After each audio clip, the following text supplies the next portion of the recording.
नमस्कार दर्शकों, आज हम हैं गांव जीणवास जो दातारामगढ़ विधानसभा क्षेत्र में आता है। इसकी जिला मुख्यालय सीकर से दूरी है लगभग 20 से 25 किलोमीटर के करीब। तो आज इस गांव के बारे में हम आपको छोटी सी जानकारी दे रहे हैं।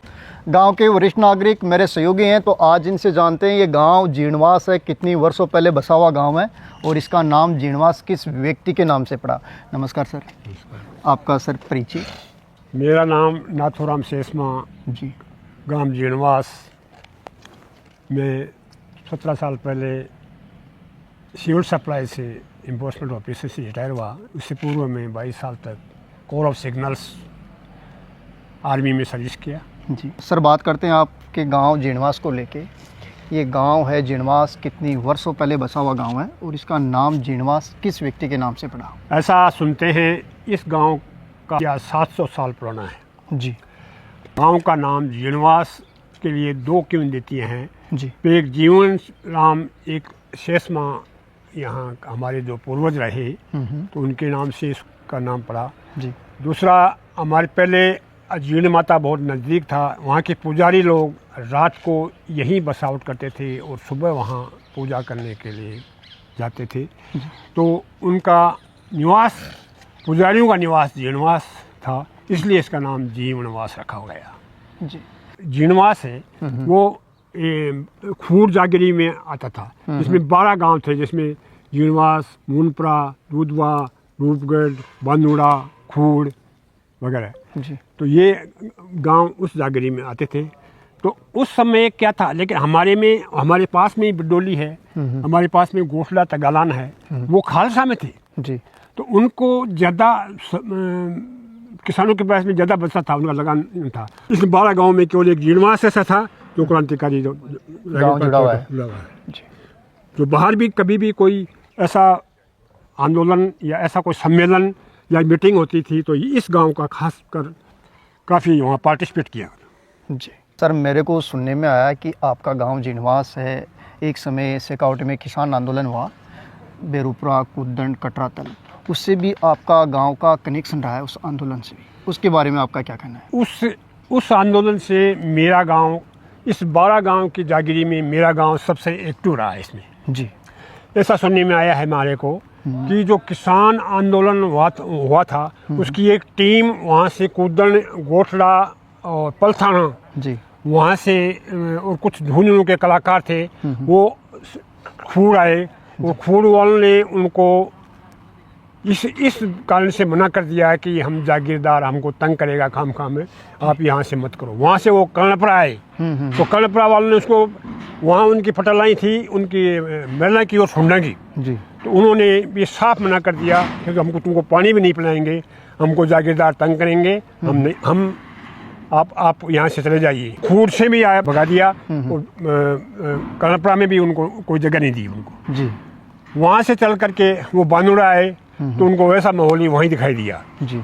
हमारे गांव वाले ने आगे होकर उनके पास जाकर के उनसे निवेदन किया कि आप हमारे गांव में चलो, हम आपके प्रोग्राम को, आपको कैंप को हम सक्सेस करेंगे, हम आपको सहयोग करेंगे, हम आपको खाना देंगे, हम आपकी पूरी व्यवस्था रखेंगे, आप वहाँ चलो।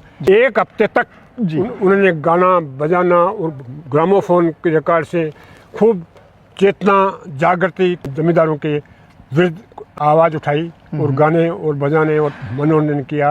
यही उनके गांव वालों ने पूरी व्यवस्था की। तो उस समय ये उन्होंने ऐसी व्यवस्था थी कि प्रत्येक गांव में पटेल हुआ करते थे। जी। पटेल क्या करते थे, जागीरदार, पूरी जो खेती का किसान लोग करते थे, उनका कोता फरता उस समय थी। जी। तो कोता फरता में जो पटेल हमेशा जागीरदारों का फेवर लिया करते थे, इसलिए उनको ज़मीन भी ज़्यादा देती थी, उनको उनकी बेगारी भी उन गाँव वालों से वो पटेल करवाते थे। किसान वर्ग था वो अति शोषित था। जी। मैं आपको एक उदाहरण बताता हूँ जागीरदार प्रथा का, किस हद तक महिलाएं या पुरुष शोषित थे। जी। शाम का जब महिलाएं निनाण करके खेत से घास फूस लेकर के छाबड़ा के लेकर आती थी, तो उनका जो जागीरदारों का जो होता था ना, जो तालिबदार, वो लकड़ी से वो छाबड़े को नीचे गिराता था और उसको देखता था क्या हांडी गुल्ले में क्या रखा हुआ है, यदि छट्टा होता तो उसको निकाल लेता था वो। मतलब इतनी इस हद तक शोषण था। सर, जो किसानों को जगाने के लिए आपके गांव में यहाँ पड़ाव डाला गया, सम्मेलन किया गया, वो कितने दिनों तक यहाँ सम्मेलन हुआ? सीकर जिले में पलथाना, कूदन, बेरूपरा जी ये काफ़ी शिक्षित रहे हैं, वहाँ पढ़े लिखे भी थे जी और काफ़ी जागृत किसान थे। जी तो उन्होंने वहाँ की सांस्कृतिक टीम साथ में लिया और वहाँ वो पूरा 12 गांव में तलाश करने के बाद में केवल एक जीणवास गांव ऐसा मिला जिन्होंने उनका स्वागत किया और उनका यहाँ वो प्रोग्राम उन्होंने सबसे सफल बनाया। ये 1 हफ्ते तक यहीं रहे, उनकी खाना पाने की व्यवस्था भी यहीं हुई और उन्होंने सांस्कृतिक प्रोग्राम के जरिए किसानों में चेतना लाने की कोशिश की। जैसे हमारे तत्कालीन जो किसान वर्ग था उनमें काफ़ी मनोबल काफ़ी ऊंचा हुआ और वो ये समझने के कि हम भी स्वतंत्र हो सकते हैं, हम अपनी खेती की मेहनत का पूरा फ़ायदा ले सकते हैं। तो ये आंदोलन यहाँ पूरा 1 हफ्ता चला। 1 हफ्ता। तो फिर यहाँ से कितने किसान नियुक्त किए गए उस आंदोलन के लिए भाग लेने के लिए? मेरे को जहाँ तक मालूम है जी मेरे गांव के यहाँ के 3 व्यक्ति यहाँ से उस किसान आंदोलन के अंदर गए थे। खुड़ी में हुआ था उसमें, तो वहाँ गए थे। तो उसमें नंदाराम जी दाखा, हीराराम जी शेषमा और नन्नूराम जी शेषमा जी ये 3 वहाँ गए थे। वहाँ जाकर के वो वापस जब आए गए तो उनको पीछे से किसी जागीरदार को शिकायत कर दी और उस शिकायत करने के से उन पर वो दबाव पड़ा। तो नंदाराम का डाका रामू जी तो जागीरदार के पशु और घोड़े चलाता था, उसको बताया, रामू ने बताया कि मेरा बेटा ऐसे ही बेवकूफ़ है, चला गया, उसको भाई कह देंगे नहीं करेंगे। और दूसरा नन्नू राम जी जो शेषमा था जी, वो इतना थोड़ा स्वाभिमानी ज़्यादा था, अहंकारी भी था, तो उन्होंने ये गांव ही छोड़ करके पंडोरा जा करके बस गए जी। और हीराराम शेषमा था जहाँ का पटेल था पूरा, वहाँ 5-7 दिन तो बेगार करवाई, निनान खेत में निनान करवायो और इसके बाद में पूरी जब तक जागीरदारी पड़ता रही तब तक जोगड़ा में जो वन चौकी सी बनी हुई है जो पूरा खंडर से बना हुआ है उसमें आकर रुकते थे। तो उसको पानी की सप्लाई वो खुद करता था। उसको सजा थी कि दूसरे आदमी की हेल्प नहीं लेगा, खुद डोल निकालेगा और घड़ा भर करके चौकी में पहुंचाएगा। जी। पलथाना, कूदन, बेरूपरा यहाँ के जो कृषक थे, किसान थे, जागरूक थे और उन्होंने हमेशा जो तत्कालीन यहाँ का जागीरदार था वो कल्याण सिंह जी, उन पर उनका प्रभुत्व था। हमारे गांव की एक बड़ी ये विशेषता भी जुड़ी हुई है जिससे हम काफ़ी गौरवान्वित हैं जी। सन 1952 में पहला इलेक्शन हुआ था जी। तो उस इलेक्शन में कहीं भी जो उचित जगह समझा, जो पोलिंग पार्टी और जो प्रशासन ने, तत्कालीन प्रशासन ने जो उचित समझा, वो एक जीणवास गांव को चुना। 20 गांव के वोट यहाँ डाले गए और बड़ी खुशी से, बड़े चाव से और बड़े ढोल बजा करके, नगाड़े बजा करके ये चुनाव करवाया गया था। गांव का ठाकुर जी महाराज का मंदिर है, मंदिर का रहस्य मेरे सहयोगी इनसे जानते हैं। सर, बात करते हैं ठाकुर जी महाराज के मंदिर को लेके, तो इस मंदिर का क्या रहस्य है? ये गांव जब से बसा है तभी से ये मंदिर यहाँ बनाया गया है जी। इस मंदिर का छोटा रूप था, लेकिन पिछले दिनों गांव वालों ने मिलकर के 25 लाख रुपए में ये नया भवन निर्माण किया है, नई मूर्ति स्थापना की है और अभी जीर्णोद्धार किया है। सर, वर्तमान में पूजा कौन कर रहा है मंदिर की?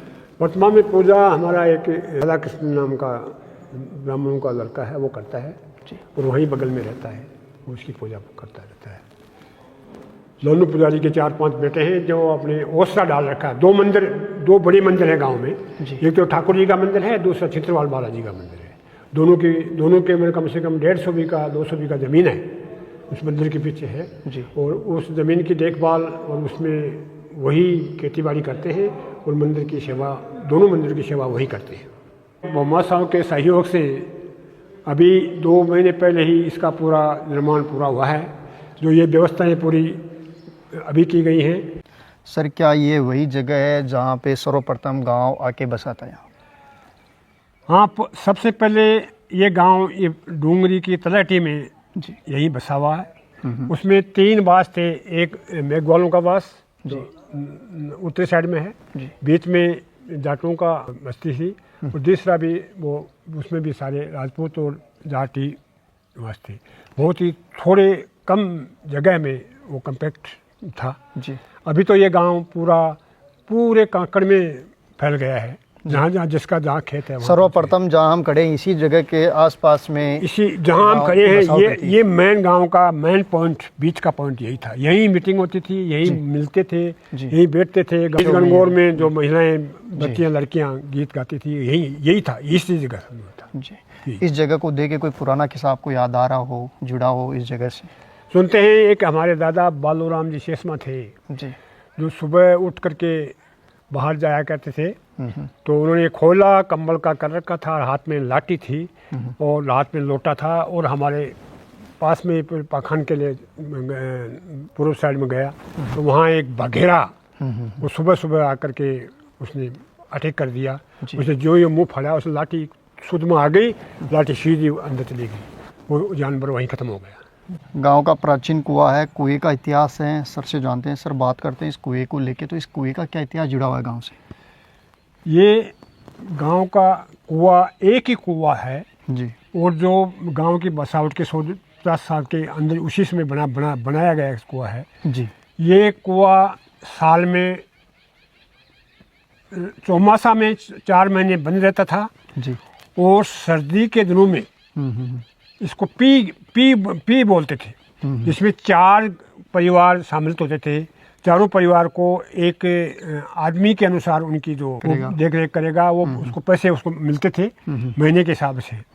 और ये जो गर्मी में वो अफोर्ड नहीं कर सकते थे उसके लिए संवारियों से कुआं चलता था। संवारी कुआं की गुण इस तरफ थी लंबी जी। तो जिसके पास में बढ़िया जानवर होता था वो ही उस संवारी में निपटा था। कुआं शाम को 9-10 बजे चालू हो जाता था और पूरी रात कुआं चलता था। तो ये कोटा पानी का बढ़ता और ये सारा व्यवस्था पानी का स्टोर करती और दोपहर 11 बजे तक चलता, तब जाकर के गांव पूरा पानी पी पाता था उसका। वो गांव वहाँ बसा हुआ था, वहाँ से महिलाएं आदमी सब आकर के वहाँ से पानी लेकर जाते थे। पनियारी कुआं यही था? पनियारी कुआं एकमात्र कुआं था और जिसकी व्यवस्था केवल 8 महीने चलती थी बस।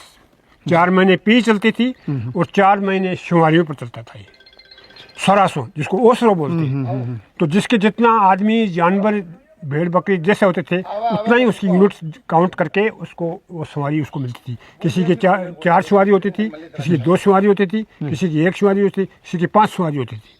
तो यहाँ पानी एक बड़ी युद्ध था, पानी पीना यहाँ युद्ध। गर्मियों के दिनों में तो यहाँ 11 बजे तक रात को 11 बजे चलते, सुबह 11 बजे तक कुआं चलता था। तब जाकर के अफोर्ड गाँव की पूरी प्यास बुझती थी। उस समय कोई ऐसे संसाधन तो थे नहीं। इसके अलावा वैकल्पिक साधन केवल एक हमारे गांव में देउंडा गांव तालाब है उधर, तो चौमासा में तो उससे मिलते थे। और बाद दूसरे सर्दियों में और गर्मी में हमारे तालाब ये छित्रवाड़, उसमें पानी पूरे साल रहता था, तो उसका करते थे। इसके अलावा हमारे पास में हम सबसे पहले इस गांव में एक खास विशेषता ये रही इस गांव की, तो इस गांव में जब से हमने पक्का मकान बनाया हमने एक वो ताका जरूर बनाया। जितने पक्के मकान बनाए वो सब एक टाँका बनवाया। उस टाँके से पूरे चौमासा में उस टाँके से पानी पीते थे। जिनके पास में वो जैसे बालू बाबा का परिवार वहाँ उनके पास टाँका है, हमारे पास में 2 टाँके हैं, ये परिवार है उनके पास में टाँके, सब टाँकों से काम चलता था। और हम टाँका का उपयोग आज नहीं, आज से 70-80 वर्ष पहले ही हम इसका महत्व को जान चुके थे। अब तो ये मोटरें लग गई कुएँ पर, अब तो हर गहरा पानी है लेकिन फिर भी मोटर से पानी यहाँ अपलोड हो रहा है, तो अब तो व्यवस्था दूसरी हो गई है। तो उस समय तो ये व्यवस्था गांव वालों की ही व्यवस्था थी। पूरे साल हम किसी न कैसे करके पानी की व्यवस्था करते थे, खुद के स्वयं करते थे, तालाबों से करते थे, टाँकों से करते थे और इस कुएँ से सहयोग से पूरा का गाँव का यूनिट थी, पूरी यूनिट थी गाँव की, और उस नियम का पूरा फॉलो करते थे। पीप देना, वो सुनना गांव का जिम्मेवारी होती थी। होली और दिवाली, राम के दिन सब इकट्ठे होकर के किसका पीर नहीं आया किसका नहीं आया वो गांव वाले व्यवस्था करते थे। सारा व्यवस्था उसी चलती थी। गांव के उत्तर दिशा में बड़ी जोड़ी है, उसमें प्राचीन बालाजी महाराज का मंदिर है जिसका नाम है छित्रवाल बालाजी महाराज। तो बालाजी का रहस्य है, मेरे सहयोगी है पुजारी जी हैं, इनसे जानते हैं। तो सर, क्या इतिहास है बालाजी महाराज का? ये बालाजी महाराज का ये मंदिर बहुत पुराना मंदिर है। जी जहाँ तक कि मेरी जानकारी में है, मैं जब बच्चा था, छोटा था, तब यहाँ कोई बिल्डिंग कुछ नहीं था, केवल एक वो मूर्ति थी, ये मूर्ति थी। वो मूर्ति भी केवल नीचे ही छोटा सा बोला उसके अंदर होती थी, छोटी मोटी तिबारियाँ यहाँ बनी हुई थी और कुछ नहीं। लेकिन इसका एक इतिहास भी है। कुछ यहाँ की कहते हैं, पहले जो जागीरदार हमारा जो तत्कालीन बारा गांव का जागीरदार था, वो इस तलाई की पूरी भूमि पर उसका कब्जा था, उसके घोड़े चलते थे। वो स्वयं यहीं इसी में इनकी बनी हुई जो तिबारियाँ थी उन्हीं में रहते थे। घोड़ों को चराने के लिए हमारे ही कोई काश्तकार हुआ करते थे, वो उनको चलाते थे। और लेकिन उस जागीरदार ने यहाँ गटर का यूज़ किया था, ऐसा बनाया भी था और गटर के रूप में उसे प्रयोग किया, तो उसके पूरे घोड़े मर गए। तो इस कारण से वो जागीरदार इस जगह को छोड़ के चला गया। और उसके बाद में कालांतर में यहाँ से इस मूर्ति की इतनी पराक्रम था, बांदुड़ा गांव इस गांव से खासकर जुड़ा, क्योंकि बांदुड़ा में जो पहले हमारे एक ब्राह्मण परिवार हमारे गांव में रहता था, जिसकी उस परिवार का जिसकी एक ही बच्ची थी उसका नाम केसर था, जो बांदुड़ा में ब्याई गई थी। उसके ससुर का नाम था झुंझारमल जी, जो इसकी सेवा करता था। वहाँ से कम ये 10 किलोमीटर पड़ता है बांदुड़ा गाँव। वो दोनों टाइम पूजा करके फिर जाता है, फिर शाम को आता है, फिर पूजा करके फिर जाता है। ऐसा हमको सुनने में आया। अभी जो वर्तमान में जो हमारा जो व्यवस्था है, वो हमारे देवगढ़ से आए हुए एक ब्राह्मण परिवार है, जिनके ये बच्चे बैठे हुए पुजारी जी। ये इनके पिताजी तो खत्म हो गए, नानू जी, और ये अभी इनकी वर्तमान में ये इस मंदिर की और ठाकुर जी के मंदिर की दोनों की सेवा यही करते हैं। इनके बीच में इनके लिए 150 बीघा जमीन है, वो ठाकुर जी के और बालाजी के समर्पित है। वो जो इन्हीं की वो खेती बाड़ी करते हैं और उनको संभालते हैं। तो इस मंदिर के विकास में मेरा जहाँ तक सहयोग है, इस गांव का सहयोग कम रहा है। गांव की तो व्यवस्था ही है मंदिर की सेवा की। बाकी जो बांदुड़ा गांव है, इससे काफ़ी अटैच रहा है। पंजी एक सेठ था गांव में, उसके 2 लड़के थे, उसके 2 पोते हैं, सांवरमल और एक घनश्याम, जो मेरे क्लास फेलोज भी रहे सन 65-67 की बातें हैं, 65-66 की बातें हैं। उस समय उन्होंने यहाँ खूब प्रोग्रेस किया, इन्होंने खूब अच्छे पैसे लगाए, अभी भी आते हैं और खूब सहयोग करते हैं। मंदिर का वैसे अच्छा पराक्रम है और गांव वाले हर जुड़ते हैं। हर साल रक्षाबंधन के सावन के लास्ट जो पूर्णिमा आती है, उसके आसपास पूरा गांव, ये गांव और कुंडलपुर, हेरो की डाणी, और ये हम सब मिलकर के एक बहुत बड़ा यहाँ 4-5 दिन का सत्संग करते हैं और बड़ा प्रसादी की व्यवस्था करते हैं। हजारों आदमी इस व्यवस्था को सहयोग करते हैं, आते हैं और कीर्तन करते हैं। अच्छा सत्संग होता है। सर, मूर्ति एक तो यहीं प्रकट हुई थी या मूर्ति स्थापित किसी व्यक्ति के द्वारा स्थापित की गई थी? ये पुरानी बातें हैं। कोई छितर नाम का कोई ब्राह्मण था बोलते हैं, ऐसा सुनने में आता है जी। तो उसने इसकी सेवा पूजा शुरू की थी, तो इसीलिए इसका नाम चित्रवाल पर पड़ा हुआ है जी। और ऐसा भी सुना है कि जो इसकी बाउंड्री है उतनी दूर में कोई जैसे लकड़ी हो गई, पानी पेशाब है।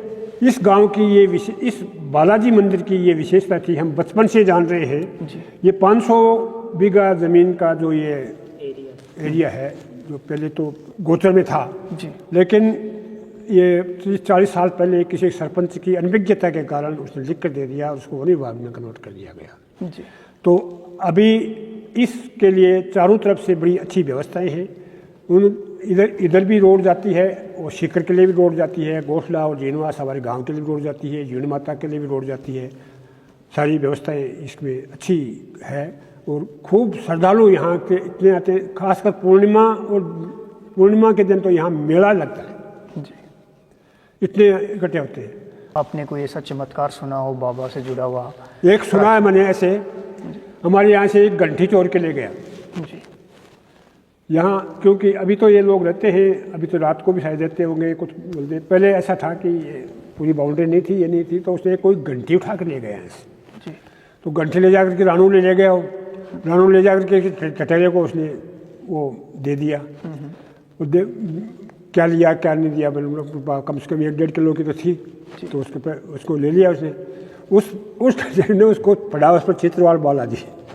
तो हमारे किशनलाल वो कहता जाता है, वो वहाँ व्यवस्थापक था, तो वो हम बैंक में गया तो बोला वहाँ चाय पीने के लिए, जब बोले बाहर आए हम लोग, तो वो ठटेरे ने बोला यार चाय पी लो, चाय पी लो। बोले आपको खुश होगा? बोले जीनवास। बोले चित्रवाल बालाजी की? बोले हाँ। बोले आ घंटी है चित्रवाल बालाजी की, आ ले गई। फिर इसके पिताजी नानू राम जी को दूसरे साथ लेकर गया और वो घंटे देकर गया। तो मैं तो ये समझता हूँ कि इसकी कोई चोरी नहीं कर सकता। यहाँ जो श्रद्धालु लोग हैं सर्वाधिक किस रोग के लिए आते हैं? जैसे कोई बीमारी हो जाती है मनुष्य में, पशुओं अपनी भौतिक सुख समृद्धि के लिए आते हैं यहाँ लोग। जी। आजकल सबको भौतिक सुख समृद्धि चाहिए, तभी आते हैं। जी।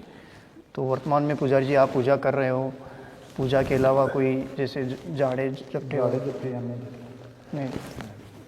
यहाँ इसकी भभूति ले जाओ, आ जाओ। आपका क्या कहना है मंदिर के बारे में? मंदिर के बारे में ये चित्र नाम का पुजारी था, साला से जी। ब्राह्मण जी। और वो जीन माता के लिए आया था जी। यहाँ आते ही उनको विश्राम करना पड़ गया। यहाँ तलाई है इस पास में एक, जी। उसमें पानी मिल गया और उसमें वो रुकता था ना कहीं भी, तो बिना मिल के नहीं रुकता था, संत था वो। उसने मूर्ति स्थापना कर दी और 10-20 दिन रुका ना रुका, देखो उसका पता हमें को है नहीं जी। बुजुर्गों को नहीं, उसका पता तो हमें नहीं, लेकिन ये सुनते हैं हम जी। हमारे बुजुर्ग बताते हैं। जी। मूर्ति स्थापना कर दी, 10-20 दिन रुके, 1 महीना रुके, वो आपके रास्ते चले गए और गांव वालों को बोल गया इसकी सेवा करो। उसके नाम से चित्रवाल बालाजी का नाम रखा गया है। कोई आपने सुना हो अपने पूर्वजों से मूर्ति को लेके कोई किस्सा याद आ रहा हो? कोई मूर्ति संबंधित कोई किस्सा याद है? और कोई किस्सा याद नहीं साहब, क्यों बुजुर्ग बताते नहीं, इसको लिखावट है नहीं जी। कोई लेख तो इसका है नहीं जी। लेकिन इसका प्रताप ही है भाई। इसका प्रताप इतने पैसे खर्च करे, इतना मंदिर बना, इतना। मेरे देखने में यहाँ एक छोटी सी गुमटी थी, इसके एक चबूतरा था, चबूतरे के ऊपर एक गुमटी थी, बस कुछ भी नहीं था। एक इधर तिबारी थी और इधर तिबारी बड़ा भव्य रूप देती है। सुनते जरूर है कि जीनवास गांव में चोरी भी होती ना जी। और चोर इस तलाई में आते थे बने में, वो रात को यहीं घूमते, बाहर नहीं निकलते, लाई में घूमते। इसका इतना चलता है। अब आज का देखो योग्य है, दूसरा जो और क्या होता है। जैसे बड़ा आसपास के गांव में सबसे बड़ा मंदिर है, मेला भी यहाँ लगता है, पास में बड़ा धार्मिक स्थल है जीण माता। 8-10 गाँव के बीच में मंदिर है जी। ये मंदिर का गर्भगृह है, इसी में मूर्ति स्थापित की गई है। ये जो पुरानी मूर्ति है वही मूर्ति है। ये मूर्ति जैसे मंदिर का निर्माण हुआ, जी। मूर्ति जहाँ थी न वही है, इसको हिलाया नहीं है। जी। राम दरबार में अंजनी माता का मंदिर भी है और बानोरा के सेठ गजानन जी ने बनवाया है। ये नन्नू राम जी पूर्व पुजारी थे। जी। ये जो वर्तमान स्वरूप जो दिया गया है, उसका भव्य स्वरूप दिया गया है, वो नन्नू राम जी पुजारी के कार्यकाल में ही, खासकर जो बांदुड़ा गांव के जो व्यवसायी वर्ग है महाजनों ने, उन्होंने यहाँ खूब खर्चा करके ये परिसर का निर्माण करवाया।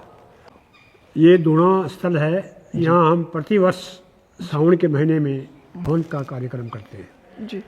और इधर ही जो रहने वाले, जो सेवा करने वाले हैं, सत्संग करने वाले हैं, उनको यहाँ से चाय भोजन की व्यवस्था होती है।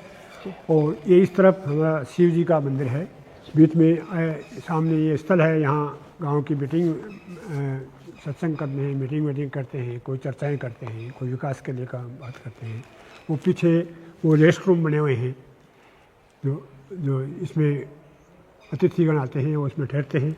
और ये हमारा ये प्रसाद स्थल है। ये चित्रवाल बालाजी के तराई के नाम से जानी जाती है। ये एक ऐसा तालाब है जिसमें गांव मांडोली, कुंडलपुर, बिडोली, जीणवास इतने गांव के आदमी किसी समय पानी इसी पर निर्भर थे।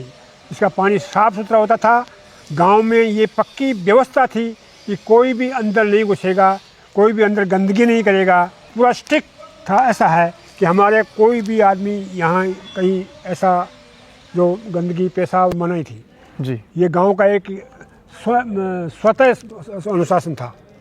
मेरे को देखने में ये आया है कि कई बार भारी बारिश होने से तालाब फूट जाते हैं, पानी निकल जाता है। मेरे इस इतिहास में पिछले 100 साल से मैंने कभी ऐसा सुना नहीं कि ये गांव ये कर बरसात होने से ये तालाब फूट गया हो।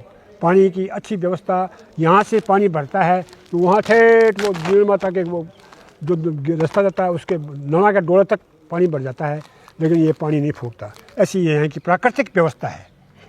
और ये सबसे बड़ी हमारी इकोनॉमी उस ज़माने में उस तात्कालीन उस समय में इकोनॉमी इस तलाई पर डिपेंड थी। भेड़, बकरी, गाय, भैंस जो भी यहाँ पानी भी यही पीते थे और वो चरते भी यहीं थे। और हमारे नवा वगैरह डूंगर पहाड़ियों पर चढ़ करके पानी यहीं आकर के पीते थे। तो ये हमारी पूरी व्यवस्था की धुरी ये चित्रवाल बालाजी तलाई था। जो आपको ये ग्राउंड दिखाई दे रहा है, वहाँ जो विलायती बबूल थे उनको कटवा करके हमने और अच्छे बबूल किसी भमासा के जरिए लगवाए गए जी। इसके साथ में भी वो उस तरफ वो स्कूल का पूरा ग्राउंड है और उसके पूर्व साइड में हमारी हायर सेकेंडरी स्कूल है। ये हमारे चित्रवाल बालाजी मंदिर के सामने और हायर सेकेंडरी स्कूल के उत्तर साइड में गांव की गौशाला है जी। जिसकी स्थापना सन 2002 में जब इस भयंकर अकाल पड़ा था उस समय ये की गई थी। राघवाचार्य जी को बुला करके इसकी उद्घाटन करवाया था। साल संचालन पोखरमल जांगीर इसकी संचालन करते हैं, इसको देख रेख करते हैं और इसका व्यवस्था रखते हैं। उसके बाद से 2 आदमी परिवार सहित हम यहाँ रखवाते हैं और उनकी व्यवस्था करते हैं। गौ माताओं की कितनी संख्या है सर? 150 के करीब, यहाँ की संख्या करीब 150 लगभग है। इसके चारों तरफ तो ये ज़मीन तलाई की ज़मीन है और पास में भी ये नड़ा और बहुत लंबा चौड़ा एरिया है गाँव के चलने के लिए। तो चौमासे में तो हमारी गायें खुली ही चलती हैं, सर्दी तक बाहर चलती रहती हैं। चलने की जगह खूब है। भमासाओं ने इसकी अच्छी शेड बना रखी है। तो बाहर भी टेंट शेड वगैरह हैं वो खूब लगा रखी है। तो ये टेंट शेड लगा रखी है और भी चलता रहता है। भमासा सहयोग करते हैं और आते रहते हैं। ये चूल्हा और कढ़ाई की व्यवस्था है। यहाँ हर शनिवार को भमासा आते हैं और वो गोस्वामी की ऑर्डर दे देते हैं और सामान रख देते हैं। तो हमारे जो गायों के जो रखवाले हैं, ग्वाल हैं, वो उसको बना करके गायों को खिला देते हैं। गांव का विद्यालय है और विद्यालय में मेरे सहयोगी गुरुजन हैं, तो आज इनसे जानते हैं विद्यालय के बारे में। नमस्कार सर। नमस्कार जी। सर आपका परिचय? मेरा नाम सागर मुखारिया है। मैं पास के गांव से हूँ। यहाँ कई वर्षों से शिक्षक के पद पर काम कर रहा हूँ। सर आपके गांव की विद्यालय को लेकर बात करते हैं, तो विद्यालय में छात्र छात्राओं की संख्या कितनी है सर?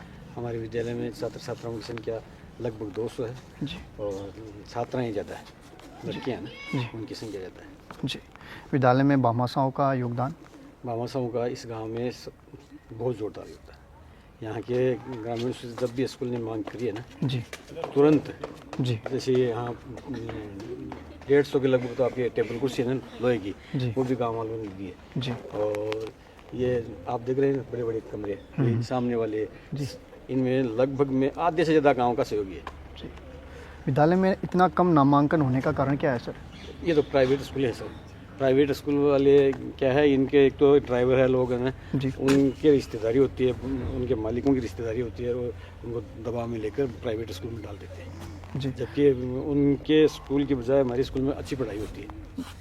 बोर्ड कक्षाओं का परिणाम है, उनके बारे में आपका क्या कहना है? जब से बोर्ड कक्षाएँ हमारे स्कूल में खुली है ना जी। तब से लेकर आज तक शानदार रहा है। हमेशा परिणाम है 100% रहा है और 90 क्रॉस भी आए।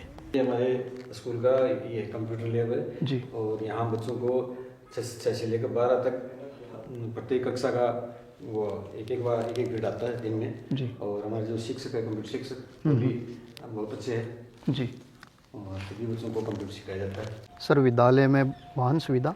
वाहन सुविधा गाँव वालों की भामाशाओं की दी हुई बस है जी। और उसमें बच्चों से तेल के पैसे लेते हैं जी। और बच्चों को घर तक पहुँचाते हैं, वहाँ से लाते हैं। तो सर आपका विद्यालय इतना अच्छा है, गांव में इतने बड़े भामाशाह रहे हैं और भामाशाह है भी वर्तमान में, तो विद्यालय में जो छात्राओं की संख्या है, छात्र छात्राओं की इतनी कम क्यों है? ये दुख की बात है कि हमारे गांव में अच्छा विद्यालय है, स्टाफ अच्छा है जी मेहनत भी करते हैं जी। और खूब इनका परिणाम भी अच्छा होता है जी। हमारे गांव से 500 मीटर दूर में दूर हमारा गांव पड़ता है। इधर कुंडलपुर के लिए अलग बस की व्यवस्था है, हमारे गांव की 2 डाणियाँ वहाँ से बस की व्यवस्था है, सारी व्यवस्थाएं सही है।